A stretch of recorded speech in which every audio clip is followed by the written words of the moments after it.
It's a done deal. A federal judge has ruled that Detroit's bankruptcy and all issues surrounding it will be decided in his courtroom. That means the situation is now out of the state's hands.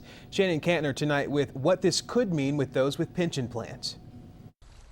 One of Michigan's most iconic cities celebrates its 312th birthday, but instead of a day filled with celebrations in Detroit, it was filled with contention. A lot of us wish this hadn't come to this point, but this was 60 years of neglect, of failing to make the tough, the courageous decisions that need to be made. They're being made now. And now those decisions will be made in federal bankruptcy court, despite protesters' efforts to keep retirees' lawsuits in state court, arguing Chapter 9 was unconstitutional because it puts pension plans at risk. Save our pension. Bankruptcy Judge Stephen Rhodes ruled that's his jurisdiction, and the governor said it's for the best. If we hadn't gone into bankruptcy, we would have had not just a couple lawsuits, but literally creditors all over could be filing in courts all over the United States. This allows us to go to bankruptcy court, have one judge to deal with in an effective, thoughtful way. Experts say one of the greatest unknowns right now are those pension and retirement plans. They tell me they just don't know yet what the impact might be. The question now is, will there be a reduction in pensions?